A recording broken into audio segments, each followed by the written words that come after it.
9th standard new SCERTയിലെ second chapter വിശാല സമതല ഭൂവിൽ എന്നൊരു ചാപ്റ്ററാണ് നമ്മൾ ഈ ഒരു അധ്യായത്തിൽ ഈ ഒരു ഷോർട്ട് വീഡിയോയിൽ ഡിസ്കസ് ചെയ്യുന്നത്.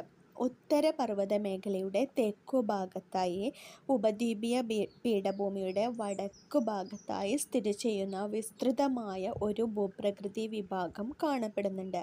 അതിവിശാലമായ ഒരു എക്കൽ സമതലമാണിത്. സിന്ധു, ഗംഗ, ബ്രഹ്മപുത്ര സമതലം എന്നാണ് ഇത് അറിയപ്പെടുന്നത്. ബാഹ്യശക്തികളുടെ നിരന്തരമായ പ്രവർത്തന ഫലമായി ഭൗമോപരിതലത്തിൽ വൈവിധ്യമാർന്ന ഭൂരൂപങ്ങൾ ഉണ്ടാക്കുന്നു. ഇവയെ ഭൂരൂപീകരണ സഹായികളെന്നും ഭൂരൂപങ്ങൾ ഉണ്ടാക്കുന്നതിന് സഹായകമായ പ്രക്രിയകളെ ഭൂരൂപീകരണ പ്രക്രിയ എന്നും വിളിക്കുന്നു. ഇത്തരത്തിൽ ഹിമാലയത്തിൽ നിന്ന് ഉപദ്വീപീയ ഇന്ത്യയിൽ നിന്ന് ഉത്ഭവിച്ചൊഴുകുന്ന നദികൾ വഹിച്ചു കൊണ്ടുവന്ന അവസാദങ്ങൾ നിക്ഷേപിക്കപ്പെട്ട് ഫലഭൂയിഷ്ഠമായ സിന്ധു, ഗംഗ, ബ്രഹ്മപുത്ര സമതലം രൂപപ്പെട്ടു.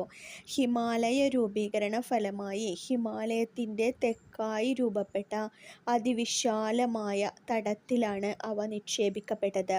ദശലക്ഷക്കണക്കിന് വർഷങ്ങളോളം നടന്ന നിക്ഷേപണ പ്രക്രിയയുടെ ഫലമായി ഈ സമതലം രൂപം കൊണ്ടു. സിന്ധു, ഗംഗ, ബ്രഹ്മപുത്ര സമതലം രൂപം കൊണ്ടു. ഇവിടുത്തെ എക്കൽ നിക്ഷേപത്തിൻ്റെ കനം ഏകദേശം 1000 to 2000 മീറ്റർ വരെയാണ്.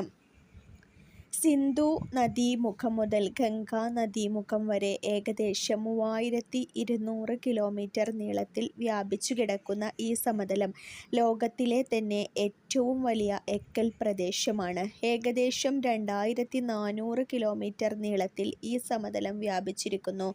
കിഴക്കുനിന്ന് പടിഞ്ഞാറോട്ട് വിശാലമാകുന്ന ഈ സമതലത്തിൻ്റെ ശരാശരി വീതി 150 കിലോമീറ്റർ മുതൽ 300 കിലോമീറ്റർ വരെയാണ്.